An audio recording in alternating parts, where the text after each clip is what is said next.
ঈদের ছুটিতে বাড়ি যাচ্ছি মানুষ। এই মুহূর্তে রাজধানীর কল্যাণপুরে আছেন সহকর্মী মনিরুল ইসলাম মিন্টু। আমরা সরাসরি তার সঙ্গে যুক্ত হচ্ছি। দুঃখিত, গাবতলীতে তিনি আছেন, আমরা তার সঙ্গে যুক্ত হচ্ছি। মিন্টু, কি অবস্থা দেখছেন? ঘরে ফেরা মানুষের চাপ কেমন আছে বাইরে?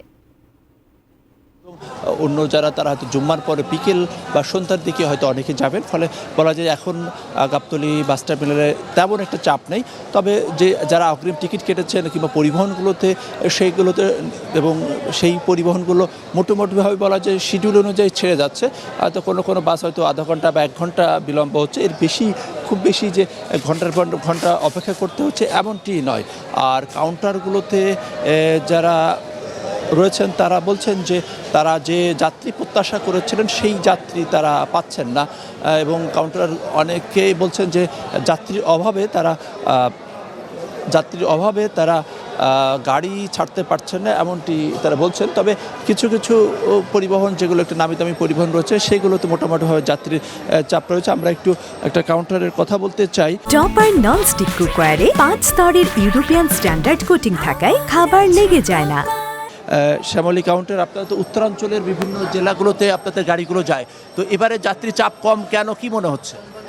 যাত্রী অনেক দিন ছুটি পাচ্ছে, তো ছুটি পাওয়ার পরে যাত্রী বিভিন্নভাবে আগে তার ফ্যামিলি পাঠাইছে, আর এখন যারা যাচ্ছে তারা অফিস আদালত শেষ করে যাচ্ছে।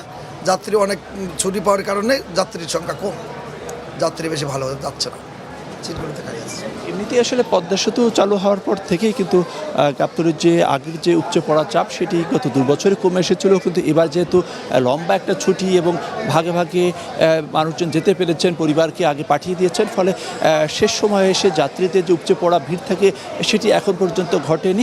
তবে ধারণা করা হচ্ছে দুপুরের পরে গাবতলী থেকে আবার হয়তো যাত্রীদের একটা চাপ বাড়বে, তবে সেই চাপ বাড়লেও কিন্তু উপচে পড়া অবস্থা সেটি হয়তো হবে না।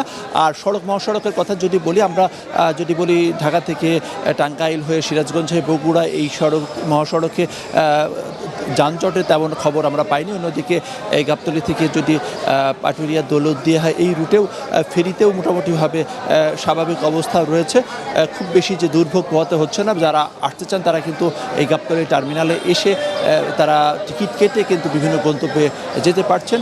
তবে এরই মধ্যে আসলে কোনো যাত্রীর অভিযোগ রয়েছে বাড়তি ভাড়া দাবি করা হচ্ছে। তবে কাউন্টার থেকে বলা হচ্ছে তারা যেহেতু আসার সময় খালি আসেন, ফলে সরকার নির্ধারিত যে ভাড়া সেই ভাড়াতেই তারা নিচ্ছেন। এই বলতে গেলে এখনকার মতো গাবতলী থেকে সর্বশেষ অবস্থা।